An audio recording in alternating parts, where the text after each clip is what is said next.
And thanks for joining us for our live coverage of the Mackinac Policy Conference. We're going to continue now with the next session called Today's Entrepreneur: Opportunities, Challenges, and Lessons from Failure. That's right, yours. And what was your experience trying to tell us about the company, where it stands financially, and your experience raising initial funding for it? Yeah, so to date we've raised about $3 million. We have office in New York. We're headquartered there. We have an R&D center based in Singapore. And grew up in West Michigan, really tried to make a go of it, really connecting with a lot of people in the community. Found it to be incredibly difficult. This is about 2010 timeframe, so it was not a lot happening. I think the economy was still in recovery. And ended up having to leave the area, I went to Boulder, Colorado. And in Boulder, I saw this amazing community. The ecosystem was growing. You had people, they were flying people into the community for Startup Week, where you could then get a tour of other startups. They were giving you free beer. It was fantastic. and from there, got accepted into a program called TechStars, which led us to New York City. And then we were lucky enough to raise capital from New York to San Francisco, and more recently, even in West Michigan. So the governor talked about there's not enough of a culture of accepting failure on the part of entrepreneurs. Henry Ford, he said, tried 3 times before it hit. What was your experience again in West Michigan when you went to pitch your company? Yeah, probably the biggest difference was the mindset. It's a mindset of how do I not lose? It's a risk aversion. It almost felt like working with a banker, where I needed to have collateral, I needed to explain my 30-page business plan. And while you need to have accountability and you need to be conscious of risk, it was to the point where they would over-lawyer documents, and it was a pretty challenging thing, especially with the experience of raising capital, in New York and San Francisco, where it was a totally different experience. And what was the experience there? Just play that a little bit. Yeah, it was a lot less formal, and they invested more in the people, because if you have to micromanage the people, what are you doing investing in them? I mean, they fundamentally trusted that they're investing in a group of people that are talented, they have picked the right market space, and then the idea is actually kind of the third thing, because that evolves and it changes as you develop your business. That's interesting. Often in the venture community, I'll chime in. Yeah, go ahead. In the venture community, they're much more focused on how you're going to react to the inevitable things that do go wrong, Absolutely. rather than trying to scrutinize a plan that you might put together. Because let's face it, any startup business is highly risky. Right. And so it's really about what is the aptitude of the individuals in that business to be able to respond. That's far more important than what you put on a piece of paper in terms of what your plans are. So Adam, you and Eric have had tremendous success reinventing an old product. So tell us about that and your experience, why you ended up with a factory in Chicago instead of Detroit. I will, but if you don't mind, I'm going to kick it over to Eric to kind of describe a little bit about what we do and where we came from, and then I can kind of talk about the backstory of how we make our products. So. Yeah, our business is incredibly complicated. Much like Jason's, make soap. We put soap in a bottle. We make it good for you, good for the planet. So Adam and I started a method which we call People Get Sturdy in 2001. And we were really the first to combine high design, deep sustainability into a single product offering. So I guess we would call it eco-chic. And we were foolish enough to take on not only some of the world's largest multinationals, but actually the world's first multinationals in the form of Procter and Unilever. And it forced us to have to be so radically different than everything else out there to have a chance of success. And then around it, we're big believers in culture. So in San Francisco, we start kind of the point before, it all starts with people. So we've invested a lot in recruiting the best talent, building the best culture, and then our products are just basically a symptom of that great culture that we build. And we're very proud that we're in the process of building our first plant here in North America. Yeah, which there's a story to tell about building this plant. So we're in process building a LEED Platinum certified manufacturing facility in the inner city of Chicago. It's on the south side of Chicago. And when we were looking for a place to put this facility, this is going to manufacture about 95% of all of our products for 2 brands that we own in North America. We were looking for a city within the Midwest for a lot of reasons, for sustainability reasons, for cost reasons in terms of cost to distribute our product. And so we looked at a number of places, and Eric and I, having grown up in Southeast Michigan near Detroit, Detroit was really right at the top of our list. And unfortunately, the difference between talking to the city of Detroit and the city of Chicago was really stark in terms of their ability to understand really what it was that we were trying to create. So without getting too esoteric, what we really try to do through our business method is try to not only create financial gain for our shareholders, but we also simultaneously try to create environmental and social good through our business. And in fact, our business is structured in that way. We're a different type of corporation where our directors and officers are actually accountable to all three of those things. And so with this facility, what we really wanted to do was to manifest that in a physical building. So not only is it LEED Platinum certified, it's going to have 2 acres of green roof on the rooftop that'll grow leafy greens for the community, which is a food desert in Chicago. It's going to be powered by a 750 kilowatt wind turbine. It's about 300 feet tall. So it's going to produce its own energy. It's water neutral, waste neutral. And it's going to create 100 green manufacturing jobs for a community that desperately needs it on the south side of Chicago. Now, when I shared this vision of what we wanted to create with the city of Detroit and the city of Chicago, this was a time, granted, when Detroit was going through tremendous change and turmoil. What year was that? This was early last year. Okay. Yeah, these discussions early last year. And so by contrast, in Chicago, very quickly, Mayor Emanuel himself got involved in the project and was working with me directly to build this facility, which will come online later this year. It's about a $35 million investment in the city of Chicago, and it's actually going to be the first factory of any kind built on the south side of Chicago in more than 30 years. And just to further drive this home, Eric, talk about your personal ties, your family ties to Detroit. Yeah, Adam and I both grew up in the suburbs of Detroit. And my family history is that my great-grandfather dropped out of pharmacy school in Iowa and moved to Detroit to work for Henry for $5 a day. And the way I think about it was his generation, like those were the innovators, the pioneers, the risk takers who dropped what they were doing and moved to this great city to really do something different. And then my grandfather dropped out of Wayne State when he was in college and joined my great-grandfather in founding a machine and stamping company. They were a supplier to the big three, and it was a very successful business. My father then joined that business. And then my generation, we are the generation that left. My brothers, my cousins, all of us left for these other cities like Chicago and New York and San Francisco, where these other opportunities were. And the thing I talk about is, how do we get the next generation of people, those risk takers, those innovators, those pioneers, to come into the city of Detroit and create that next generation of what this place can be. Yeah, and that brings in, go ahead.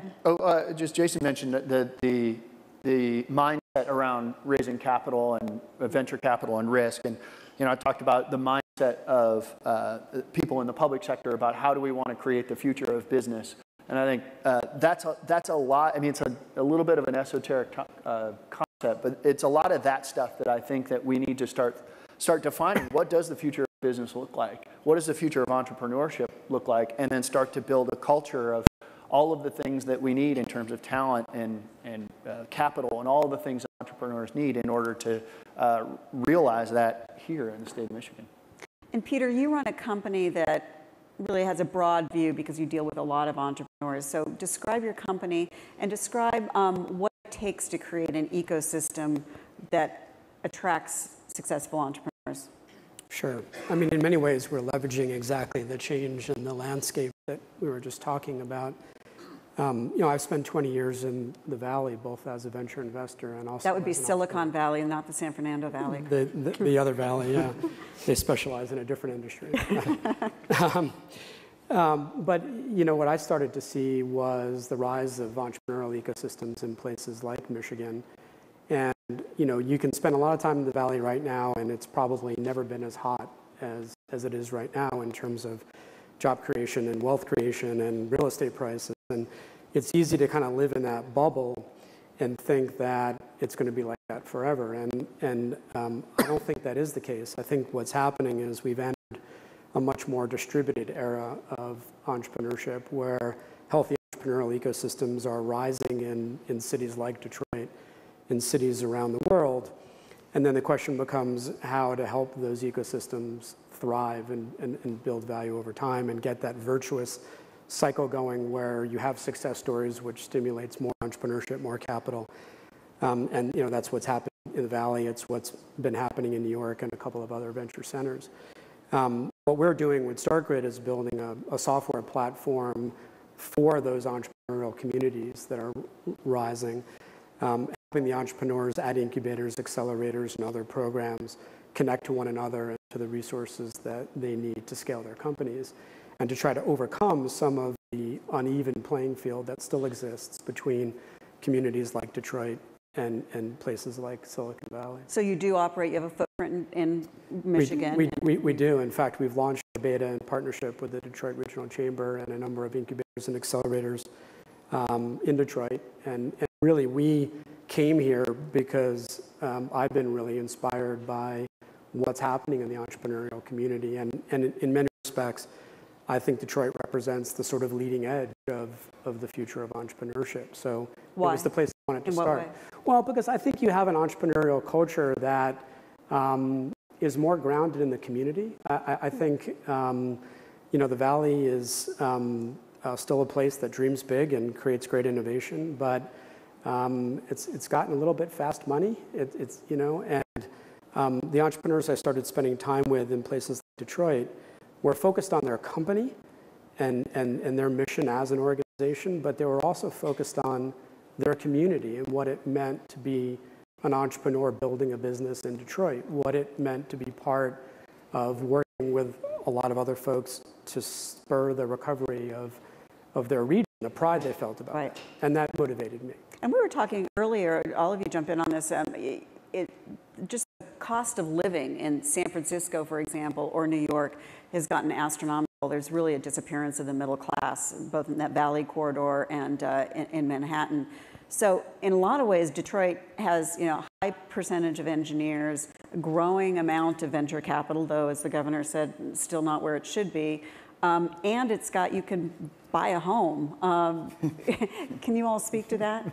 Yeah, I think it's one of the greatest assets of the area. And when you're starting a business and low operating costs in a place that you can attract talent that can afford to live there is really, really meaningful. And it's one of our biggest challenges in San Francisco as we try to recruit talent from out of the area, and they get really excited about coming to work with us, and they go do like the little real estate tour and come back and go, oh my God, I don't think I can do this. And so it is becoming cost prohibitive in San Francisco, and I think it also starts to work against going back to the point of like the risk takers and people who want to do something different in the world. We start to lose that diversity in San Francisco, and so I think it's something Michigan should talk more about. And I wouldn't underestimate the sense of place that Peter talked about. I think that, for whatever reason, Michiganders always have sort of a very strong sort of sense of where they came from.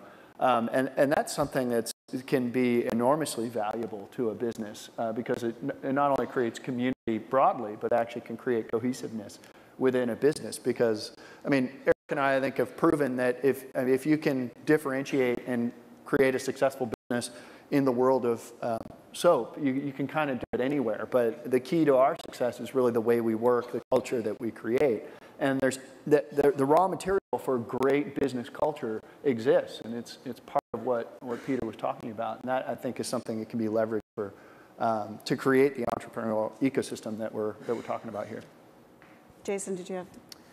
The ecosystem is kind of the crux of everything here, and so the need, I think, in Michigan is to kind of get outside of this bubble and really get some tentacles and reach out to New York City, San Francisco, and to the extent where you almost have to have an ambassador, somebody who is well connected into the startup scene here in either Detroit, Ann Arbor, and other places, and that also has connections in San Francisco and New York and other places so that you can actually blend them together. So when you get to the point when you have $250,000, $500,000 in capital and you run out, and maybe there aren't a whole lot of venture capital options, you can actually find some other capital in some of these other places.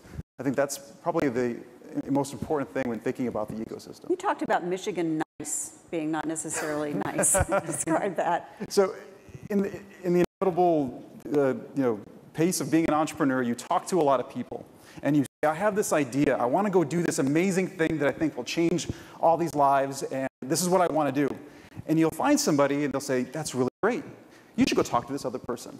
And then they'll tell you, and it could be the worst idea like in the world, but they'll tell you that's fantastic. And then you should go meet with this other person. So you kind of get shuffled from person to person because there's not this, they value harmony over truth. And rather than just telling you that it's terrible, and you can actually learn from that. And I think I had to learn that the hard way when I went to New York. New Yorkers are a little less nice. Yeah, that's right. Peter, are you finding any cultural differences between Michigan and other parts of the country? Yeah, I mean, there's been some discussion today about acceptance of failure, and we talked about it earlier, and I think that's crucial. As an entrepreneur, you work really hard to put a business plan together, to be thoughtful about your market and your product, and we're going to be wrong. I mean, the business plan is wrong from the day you publish it. Because it changes? Because it changes, and because your assumptions are wrong, and you haven't spent enough time with your customers yet. You haven't built the product yet, and so as you build it, you learn, and you fail, and you rebuild it. And I mean, just to give you an example, with Startgrid, we built an alpha, and we took it out, and we did a pilot early in 2013, and we were just trying to test a couple of basic hypotheses about, our business plan. Did people want what we were building? Could we work with incubators and accelerators as a channel? And was our product right? And the answer was, yes, and no. And I faced a moment last summer where, do you internalize that? And do you say, okay, we had the right idea, but we just haven't gotten the product right, quite right? And what do you do about it? And in my case, the answer was blow it up and start again, right? But that requires a certain accepting of what's right and wrong in your business, and it requires a board, and investors, and people around the company who are willing to kind of roll with that a little bit and understand that's part of the process. Have you guys had that experience? Oh yeah, I mean, I think any successful business is a series of failures, and the key is how do you respond to those sort of things. Jim Collins famously wrote about the Stockdale paradox, right, which is about the success being a combination of being truly dedicated to getting out, in his case, or succeeding, but also being hyper realistic about where you are, and you've got to know. You got to try things, and then you got to know when they don't work. And the key is how do you learn from that so that you can create the next thing that does work. I always say that I think it's far more important to implement a strategy that's just so-so and learn from it than to come up with the perfect strategy, because you can actually iterate your way to success as long as you accept failure and learn from it. Yeah, and success comes from doing something that hasn't been done before, right? It's about being different. And if it hasn't been done before, there's probably a reason, because it's hard. And anytime you do that, you're going to create a series of failures, and the whole key is just not to let the failures kill you along the way. We had a lot of near-death experiences with building Method. Yeah. And we were fortunate enough to continue to work through those. So fully embracing that risk. And, it's a roller coaster, and you can go through the roller coaster either like this or like this. And I always encourage everybody to go through it like this. What about the talent base here? Again, referring to this survey that everybody should read that the Chamber released this morning, it was geared towards getting young people here, and what's the image of Michigan, and particularly the auto industry, but all of Michigan, and the negativity was astounding. I mean, it was, and you think about it. And as we drilled down on it, it also became clear it wasn't just words like bankrupt or distressed or old and rusty and all those kinds of things. It's also that younger people are less interested in hierarchy. I mean, in Silicon Valley, you're there for 5 minutes before somebody starts using the word disruption. You walk through Facebook. I was just at the Facebook campus, a month and a half ago, and it's like walking through the streets of Disneyland. It's all, this, and then you've got the sushi bars and and windowless offices, and they put engineers weekly together, just throw them together and say, come, go think of something. And that is certainly with, when it comes to the auto industry, it's not that way. It's far more hierarchical. So there's that, and there's just other kind of image problems. Oh, the other thing I was going to say is young people want a sense of mission, right? They want a sense that they're changing the world or contributing to the world. So how does Michigan address those issues, or are those, in your mind, an issue for the state? Go ahead. My experience has been mostly on the west side of Michigan, so it might be different in other places. But I do think that what makes a great live in Michigan is you have a conservative environment where you have great family values, and that's fantastic. But at the same time, you also have the challenge of incorporating other ideas or other lifestyles or a diversity of thought that may make those people feel excluded from wanting to come here in the very first place. I think that's what makes San Francisco so amazing, is that they welcome pretty much anybody. And because of that, they have an incredible wealth of talent. I mean, everybody loves an underdog, right? And Detroit is the underdog. And as Americans, the conversation before, like, we love to root for the underdog and we love to help it out. And I don't think Detroit has ever been cool, like living outside of Detroit, I don't think there's ever been a better time to proudly say, I'm originally from Detroit. And I think Detroit as a brand is really hot. This is the moment to seize it. I do think we should rebrand it Detroit. I think that could help a little. But so, right, Detroit. I would say that. Yeah. Eric from Detroit. Well, I shop at Le Target. But the underdog story of Detroit, I think, is a really compelling social mission to inspire people to act and take risk. Did you want to add to that? Did you? Yeah. Well, what I would say is I think you brought up a really important point, which is that you've got to have a sense of purpose within business nowadays. We started our business, all of our businesses, around a certain sense of purpose, but there are a lot of existing incumbent businesses in Michigan that should try to find ways of what is the mission that they want to get on other than just return for shareholders, because if we're going to fight for talent, that's going to be one of the most important things that brings talent to companies. What about the importance of urban areas moving forward? Yeah. We were talking about that earlier. Yeah, I mean, the world is going through right now the greatest migration of human beings ever, which is that in the next 25 years, 3 billion people will move into cities. It's absolutely profound when you think about it. It's the reason why we wanted to build our factory, even though it would have been much easier and much less expensive to build it out in a cornfield somewhere. We wanted to build it in an urban center because that is where the future is going to be.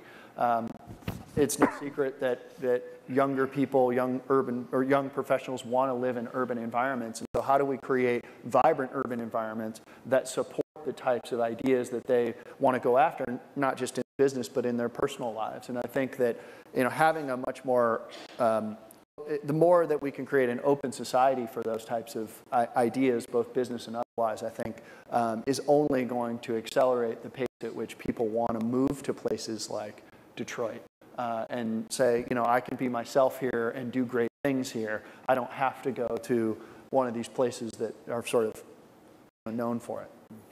What about the potential? Go ahead. I was just going to say, I think it's a fascinating, and I'm a fan of the book Metropolitan Revolution, which talks a lot about the move back into the urban core and the formation of innovation districts and how intimately that's tied into entrepreneurial ecosystems and how generationally that's where the next generation is looking to be. They're frankly getting out of their cars. Well, that's what I was going to mention. I mean, we talked about that this morning as well. I mean, there is a disconnect between young people and cars these days. There isn't that identity. Right. They're sharing cars, borrowing cars. They're using Uber. They're using not Lyft. just cars. What's everything. Not just cars. Not just they're sharing. Entire sharing economy. Yeah. Exactly. I mean, there was just a conference in San Francisco last week expressly on the sharing economy, just the rise of that. And I think what's fascinating about it is that it's creating opportunities in cities that have not necessarily been entrepreneurial centers in the past,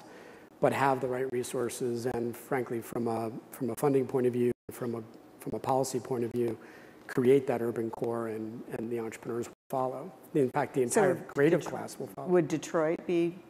Oh God, right for the sharing culture? I think it's happening. It's been happening for some time. do you guys think that Detroit is right in the sharing culture, and or do you have ideas for, why Detroit, or where it's best positioned for the next wave of entrepreneurs? Like, in what part of IT, for example? One of so my business is computer vision, and a lot of computer vision is being used in automotive for everything from scanning parts and quality assurance and all those different things. There's a ton of engineers, and we build stuff, as what Governor Snyder said earlier. So why don't we take advantage of the fact that Google's buying up? There's a ton of investment in robotics, and there's a lot of engineers here that are really well tuned toward building technology like this. I think that might be a really interesting look into the future of where we could probably go as a state. We build cars, we can build robots. So and they're coming eventually, and that's the path that we're going on as a species. So we could definitely take advantage of that. But Google gets the credit for the driverless car. They do. Yeah. Again, it's that, often innovation comes from being an outsider. It's really hard often to innovate in your own categories. And so what categories is Detroit an outsider on that can bring a new perspective to? And that's why, the technology companies are disrupting the automobile companies.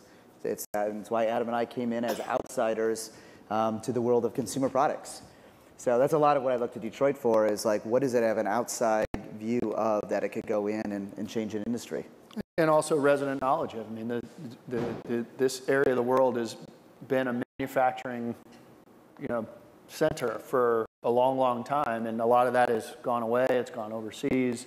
But how do we take what we know well in this area and reinvent it? So manufacturing in the future is not going to be giant centralized factories making tons and tons and tons of things. It's going to be, very different. And that could be robotics. It could be, the maker revolution. It could be any number of different things that I think that the community is ripe for because of the heritage of Detroit. But we need to think differently about what that future is going to look like. Peter, how do you take an ecosystem in Detroit and link it to the global economy? Yeah.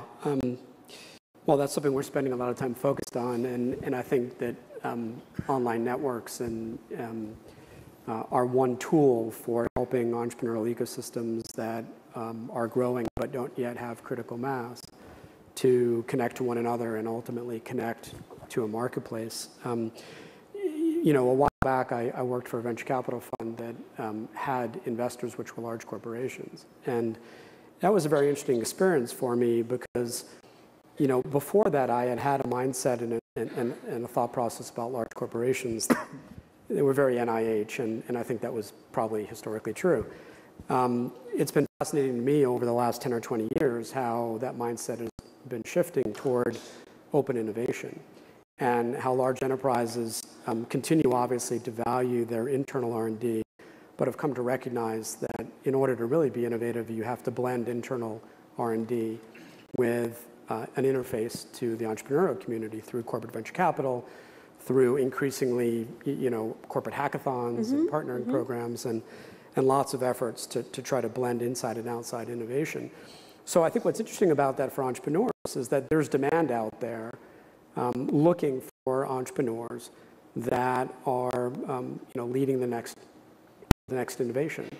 And the question is how you bring that enterprise demand in the marketplace and these rising entrepreneurial ecosystems in places like Detroit together more effectively.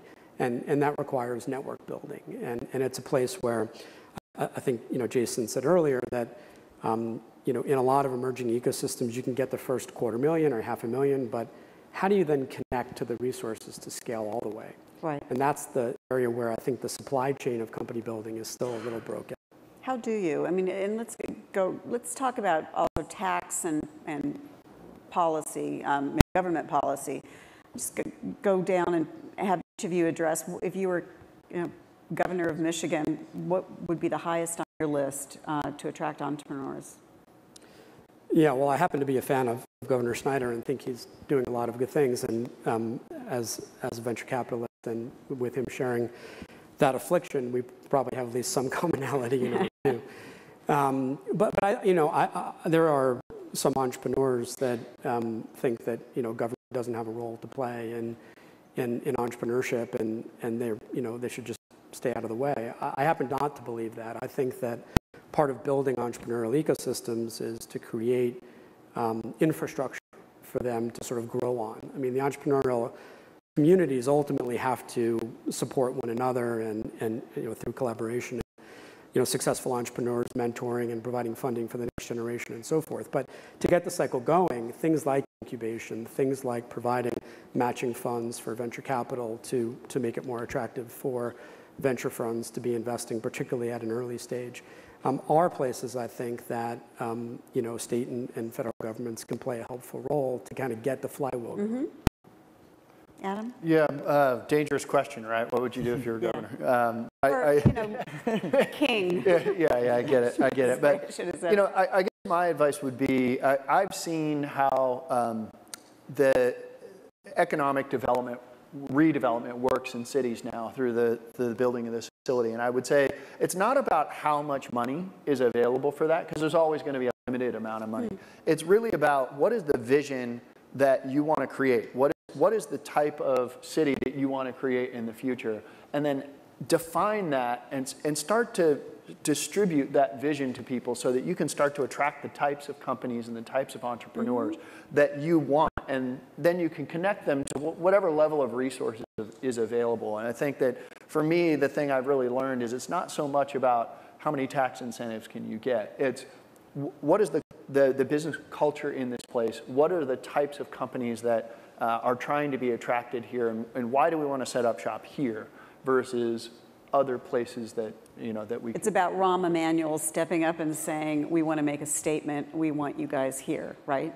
Yeah, and that being part of a broader vision about the reinvention of, in this case, the city of Chicago, which I think Mayor Emanuel is particularly skilled at painting that vision. But I think that there's been a lot of great ideas sort of shared and will be shared in this conference. I think to coalesce that down to a really understandable vision of what the future of Detroit could look like, and then pound the pavement with it, I think is probably one of the biggest things that could help start to build these other elements of the ecosystem that are going to be required. Eric? Yeah, I would say the heart of it is entrepreneurs want to be around other entrepreneurs because we're doing crazy things in the world and we want to feel normal. And if we're around other people doing crazy things in the world, suddenly it feels much more normal. And it's about having that courage and making the whole thing contagious. So how do you spark a little bit more of that in Detroit? There's two things I would do. I would look for those kind of flagship entrepreneurial moments to get behind. I think Shinola Watch is a great example. The number of real jobs it's created is certainly significant, but the halo effect it's had, and I've got mine from one of the first 500 made, it's just had, I think, a great halo moment of saying Detroit is a great place to come start a business. And then I think it's really important to kind of set a little bit more fertile ground for an ecosystem of entrepreneurs in the city. And I'd love to see a swath of land set aside that really created, I think coming off of like Pony Ride, what Philip has done there, and try to create an area where there's the right economic incentive to set up a real ecosystem of other people starting companies that can build off of itself. And then within that, I would pick a couple macro trends to get behind that the city of Detroit could attract. And Jason was just telling me before that he's made a decision to move his whole family to the city of Detroit, the company, and that voice recognition is the wave of the future, that Detroit. So that's great. Oh, thank you for. I can't convince my wife. I've actually tried to convince my wife to move. I mean, I love it here. I would happily live in Michigan again, but unfortunately, I can't uproot her. So you're going to blame her? Yes. We get her on the phone right now. No, Eric, I met lots of people. I'll text her and let her know. I met a lot of young entrepreneurs on the way over here out the island who actually are moving here or have moved here. So lay down that gauntlet to you. It's I would love to find more ways, and we're doing this Detroit. I will just plug it real quick. We're doing I'm part of the host committee for Crane Communications is hosting a entrepreneur homecoming. So again, there's this amazing generation of entrepreneurs who have left the city of Detroit. We're trying to get them to all come back for a homecoming event, and the goal is to spark more investment. And where? It's going to be September 17th for 3 days in the city of Detroit, and more details are going to be announced soon. But excellent, Jason. Would you repeat the question? Your wife's We- in the we audience just- right now going, we're Sorry, we've coronated you King of Michigan. Oh, we're King of What's Michigan. top of Wow. your list? I mean, because some of what we talk about is difficult. I mean, it's not like changing tax policy, changing the culture and changing the Yeah. culture of, raising money for entrepreneurs. That's a tough nut. So do you have any thoughts on how to move it? Definitely. So the conversation of Detroit just never comes up outside of when you're in the kind of the tech sphere, when you're in South by Southwest, and you're from Detroit, it's definitely you're kind of an outsider. So I think there needs to be a point person, somebody who you can point to for Detroit, for Ann Arbor, for Grand Rapids, that actually connects people in that area to people that are outside of the area. You need a connector. You need somebody that can help merge ecosystems, resources, contacts, because at the end of the day, whether it's money or anything else, you need people. And people that can connect People other who show people. up, and you need a face of Exactly. Detroit I in all of represent this. Detroit. I represent Grand Rapids. I'm here because I am connected with this ecosystem. I think that's a really key thing. The second thing, I believe, is that there's a concentration of wealth and power that really is in a bubble. And what I found in places like Boulder, where there's people like Brad Feld and David Cohen, open office hours, where really anybody could go in, they had access, they had accessibility to present ideas, to get advice, to seek mentorship. There was no ivory tower where people held out at. They were really open to communicating with people and giving them an opportunity to make themselves better. And here it's more hierarchical and closed. Is that what A bit. I mean, I think it comes down to older money and newer money, and I think that's a real issue culturally that needs to be addressed. Well, with that, I want to thank you all, and I encourage everybody here. This should be a starting point for the conversations and action plans that take place over the course of the whole conference. So, thank you all for starting the conversation.